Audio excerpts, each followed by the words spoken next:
सीधा मदीना की तरफ जाते तो कुरैश फौरन उन्हें पकड़ लेते। उन्हें एक हिकमत अमली की जरूरत थी ताकि वो अपने पीछे पीछे आने वालों को रोके। तो उन्होंने अपने नौजवान कजन अली इब्ने अबी तालिब से कहा, जो उनकी परवरिश में था, 21 साल का था। पैगंबर सल्लल्लाहु अलैहि वसल्लम ने अली से कहा, अली, आज रात मेरे बिस्तर पर सोना, मेरी चादर में। अली ने उन्हें देखा और पूछा, या रसूल अल्लाह, क्या आप महफूज हैं? पैगंबर सल्लल्लाहु अलैहि वसल्लम ने जवाब दिया, हाँ। अली ने बगैर किसी हिचकिचाहट के कहा, तो फिर मैं करूंगा।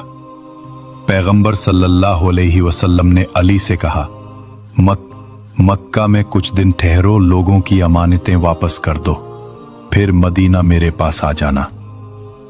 ये उनका मिशन था जो उन्होंने अली को दिया, और उस वक्त अली ने अपने दिल में यकीन रखा कि वो जिंदा रहेंगे और अपना मिशन पूरा करेंगे। रात के दौरान मोहम्मद सल्लल्लाहु अलैहि वसल्लम ने अल्लाह के जिक्र के साथ अपनी जिंदगी में एक ताकत और यकीन बढ़ाया।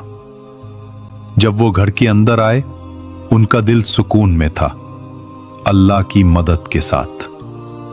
उनका मिशन एक ऐसे सफर की तरफ था जहां वो अपनी कम्युनिटी के साथ नए मसाइल का सामना करेंगे। रात के अंधेरे में मोहम्मद सल्लल्लाहु अलैहि वसल्लम ने अल्लाह की